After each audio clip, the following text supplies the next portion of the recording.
안녕하세요. 매일 새로운 사연을 전하는 읽어주는 사연 라디오입니다. 구독과 좋아요, 많은 공유 부탁드립니다. 오늘의 사연 시작하겠습니다. 안녕하세요.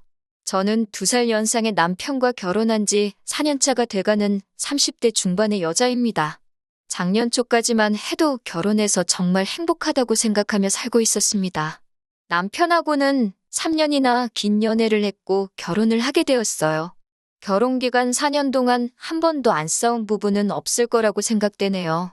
자잘한 다툼 당연히 있었고 의견 차이도 심했지만 서로 대화를 통해 다름을 인정하고 반발짝씩 양보해가며 최대한 큰 싸움으로 번지지 않게 만들어가며 잘 지냈고 이 사람만큼은 죽을 때까지 내 편이겠구나 믿음을 주는 그런 남편입니다. 시부모님도 참 좋은 분이세요. 처음 인사드리러 갔을 때부터 시어머니 인품에 감동한 일이 있었어요. 아직 결혼이 확정된 것도 아닌 때였는데 남편이 제가 해산물을 좋아한다고 말해줬다며 회도 종류별로 떠다 놓으시고 매운탕도 직접 끓여서 준비해 주셨더라고요. 어른들 앞이라 불편했지만 정말 제가 좋아하는 것들밖에 없어서 맛있게 먹고 있는데 시어머니께서는 통식사를 드시고 계시지 않더라고요. 어머님은 안 드시냐 물었더니 자기는 비린내 때문에 역해서 해산물을 별로 안 좋아하신다고 하시더라고요. 제가 좋아한다니까 준비해 주신 거죠. 결혼 후에도 찾아뵈면 그때처럼 해산물로 진수성찬을 내주시지는 않지만 꼭 생선 한 마리라도 구워주십니다. 비린내 싫어하신다 하셨으면서도 손수살을 발라서 제 밥 위에 올려주시고요. 결혼할 때 물질적으로 큰 도움을 주신 건 아니지만 그런 것만 봐도 저를 진심으로 아껴주신다는 게 느껴져서 저도 항상 시부모님께 감사함을 느끼며 살았습니다. 남편한테는 위로 누나가 한 명 있었는데 양가에서 반대하는 결혼하겠다고 집을 나가서는 연을 끊고 지냈다는 말만 들었습니다. 저희 결혼할 때나 결혼 후에도 소식 한 번 못 듣고 얼굴 한 번 못 본 채로 살았는데 작년 봄에 이혼당하고 시댁 근처로 이사 왔다는 소식을 들었습니다. 신우는 시댁으로 들어오고 싶었는데 시어머니께서 못 받아주신다 하셔서 근처로 이사한 거라고 들었어요. 지난 여름 시어머니 생신날이 돼서야 신우를 처음 보게 되었습니다. 마침 어머님 생신이 금요일이어서 당일 저녁에 외식하고 다음 날인 토요일 점심에 출발해 일요일에 돌아오는 1박 2일 가족여행 일정을 짜서 시댁으로 향했습니다. 그날 신우도 자기 엄마 생일이라고 온 건지 마침 시댁에 와 있었어요. 그때가 신우를 처음 만난 날이네요. 전화통화는 물론 대화 한번 해본 적 없고 일면식까지도 없었던 어찌 보면 저에게는 여태껏 존재하지 않았다가 갑자기 생긴 신우라서 다소 낯설고 어색했지만 그동안 막연히 남편이나 시부모님의 성품으로 봤을 때 신우도 당연히 좋은 사람일 거라 생각하고 있었기 때문에 첫 만남이라 어색했지만 친해지고 싶은 마음으로 제가 먼저 나서서 인사를 했습니다. 그런데 신우는 제 인사는 받지 않고 저를 머리부터 발끝까지 쓱 훑어보더니 피식하고 웃으며 저를 본체만 채 지나가더라고요. 엄청난 환대를 기대한 건 아니지만 뭐 하찮은 것 봤다는 듯한 반응으로 피식대고 거기에 인사까지 무시당하니 살짝 기분이 나쁘기는 했지만 그냥 저보다 더 낯가림이 심한 사람인가 보다 생각하고 그냥 넘겼어요. 신우는 불편했는지 가본다고 자기 가족들한테만 인사하고 저는 사람 코앞에 두고 마치 없는 사람인 척 쓱 무시하고 가더라고요. 아무튼 그렇게 신우를 처음 만나고 저희는 일정대로 시어머니 모시고 가족여행 다녀왔고요. 그 첫 만남 이후 이번 일 일어나기까지 몇 번 보지 않았는데 신우를 볼 때마다 스트레스가 엄청납니다. 신우를 따로 만날 일이 없으니 신우를 보게 되는 날은 대부분이 저희가 시부모님 방문했을 때뿐이었어요. 그런데 저를 볼 때마다 처음 만난 그때처럼 위아래로 훑어보는 건 기본이고 인사 안 받는 것도 여전합니다. 그리고 제가 먼저 무슨 말을 꺼낼 때마다 딴지 걸고 시비 거는 말투로 저를 대합니다. 신우가 그럴 때마다 어머님께서 화를 내면서 말투가 왜 그러냐며 이럴 거면 여기 오지 말고 니네 집 가 있으라고 하시는데 그럴 때마다 신우는 오히려 잘못은 인정하지 않고 자기만 미워한다고 짜증을 내더라고요. 저한테 크게 화 한 번 낸 적 없는 남편도 같이 화내면서 자기 누나랑 싸우려 들길래 제가 몇 번 말리기까지 했습니다. 남편 훌륭하게 키우시고 두 분 인품도 그렇게 대단하신데 신우만큼은 왜 저럴까 정말 궁금했습니다. 저야 가족이 아니니 잘 모르지만 그래도 남편의 하나뿐인 피부치이고 최대한 잘 지내볼까 노력을 많이 했지만 결국 저에게는 신우가 절대로 좋은 사람으로 보이지가 않았어요. 말한 대로 신우를 몇 번 보지는 않았지만 볼 때마다 좋게 보이는 행동을 하나도 하지 않았거든요. 결혼 후에 시어머니 몸이 많이 안 좋아지셨어요. 형편이 넉넉하지 못해 아버님도 친구분 소개로 아파트 경비 일을 하고 계시고 어머님도 매일은 아니고 이틀 3일에 하루씩 건물 청소 같은 일 하시면서 생활비를 벌고 계셨거든요. 저희가 벌이가 엄청 많은 건 아니지만 몸 아픈데 계속 일하시는 시어머니를 두고 볼 수가 없어서 생활비를 저희가 보내드릴 테니 일은 이제 그만 나가시라 말씀드리고 몇백씩 되는 큰 돈은 아니지만 그래도 건물 청소하셔서 버는 돈 정도를 달달이 보내드렸거든요. 그런데도 어머님은 저희 모르게 계속 건물 청소 일을 다니고 계셨던 거예요. 왜 그렇게 일을 하시나 했는데 어느 날 시부모님 댁에 방문한 날에 그 이유를 알게 되었습니다. 신우가 이혼 후에도 직장도 안 다니고 있는 걸로 알고 있는데 자기 사는 집 월세며 생활비를 어떻게 충당하나 위자료를 잘 받았나 뭐 그런 생각을 하고 있었거든요. 그런데 그게 아니라 시댁에 들락날락하면서 냉장고며 생필품 같은 거를 가져가고 있던 거였습니다. 저희가 시부모님 댁에 들어갔을 때 마침 딱 시부모님 집에 있는 살림살이 바리바리 싸들고 나오는 신우와 마주쳤거든요. 여자 혼자 양손으로 들기 힘들 만큼의 물건들을 가져가더라고요.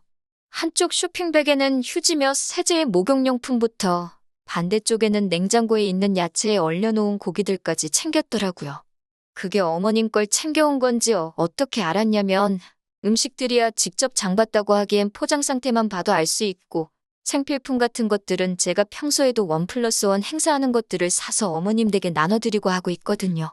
제가 샀던 것들이고 제가 쓰던 것들이니 안 봐도 딱 알 수가 있었습니다. 딱 봐도 한두 번 가져간 게 아닌 게 보이니 그간 어머님께서 신우한테 죄다 빼앗기고 정작 본인이 필요한 건 다시 사셔야 하는데 그러기에는 저희한테 말도 못 하셨던 거고 본인이 고생해 가시며 푼돈 벌어 장만하시고 있던 거였고요. 그렇게 다시 직접 장만을 하셔도 신우가 다시 와서 가져가는 것도 안 봐도 뻔했습니다. 그러다가 결국 제가 신우이랑 크게 싸우게 되었어요. 제가 그 당시는 육아휴직 중이었고 얼마 뒤 복직하게 되었는데 아이를 어떻게 해야 하나 시어머니와 대화를 나누고 있던 와중이었습니다.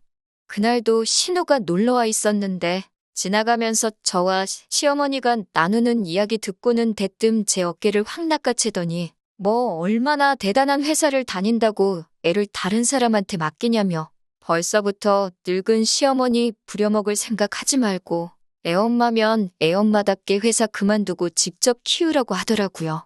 시어머니께서 몸도 불편하셨던 터라 아이를 완전히 맡기려는 계획도 없었고 애초에 도움이 불러서 아이를 돌보게 할 계획이었어요.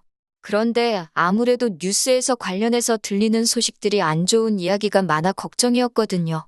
그래서 시어머니께 집 비밀번호를 알려드릴 테니 저희가 출근해 있는 동안 가끔씩 지나가면서라도 한번 집에 왔다 갔다 하시면 도우미로 오실 분도 항상 긴장하고 딴짓 못하지 않겠나 뭐 그런 이야기를 나누던 참이었거든요. 몇 번이나 만난 건 아니지만 제가 무슨 말 할 때마다 시비조로 말하던 게 너무 화가 난 적이 많았는데 남편도 저한테 신우가 그러는 거 참을 필요 없다고 어차피 몇 년 동안 자기가 나서서 영 끊고 살던 사람이고 안 보고 사는 거 자기는 아무 문제 없다고 다음에 또 그러면 제발 참지 말고 받아치라고 했던 말도 있었고 저도 신우의 저를 향한 공격적인 행동과 태도 때문에 마침 벼르고 있던 상황이라 순간 욱하는 기분을 참지 못하고 신우한테 한마디 쏘아붙이게 되었어요. 제대로 알지도 못하면서 매번 말할 때마다 그러는 거 솔직히 조금 그렇다고 언제부터 형님이 어머니 생각하셨길래 저한테 그러냐고요. 어머님 몸 불편하셔서 병원 다니고 계시는 건 알고나 있냐고. 형님이야말로 어머님한테 기대 살요량으로 이 근처로 이사 온 거 아니냐. 마음에 안 든다고 집 나갈 땐 언제고 이제 와서 세상 효녀인 척 하지 말라고. 그렇게 어머님 챙기는 분이 냉장고며 창고까지 싹 털어가는 게 말이나 되냐고 쏘아붙였습니다. 사실 저렇게까지 말할 생각이 없었는데 한마디 하고 나니까 다음 게 터지고 또 그 다음 참아왔던 게 터지고 하니까 안 해도 될 말까지 했네요. 하리하게 다 하고 나니 아차 싶어 어머님 쪽으로 바라보니 어머님께서 울고 계시더라고요. 그때 참 제가 너무했나 많이 후회했어요. 신우는 제가 내뱉는 말에 당황해서 아무 말도 못하고 그냥 집에 가더라고요. 부엌 한켠에 신우가 물건 담아갈 때 쓰는 커다란 쇼핑백 2개가 덩그러니 있는 게 그날도 저희 갈 때까지 기다렸다가 필요한 거 가져가려고 했던가 봅니다.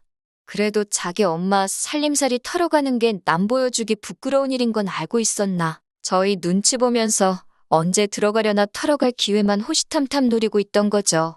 울고 계시는 어머님 눈물 그치실 때까지 기다리다가 죄송하다 사과드리고 저도 도망치듯 집으로 돌아왔어요.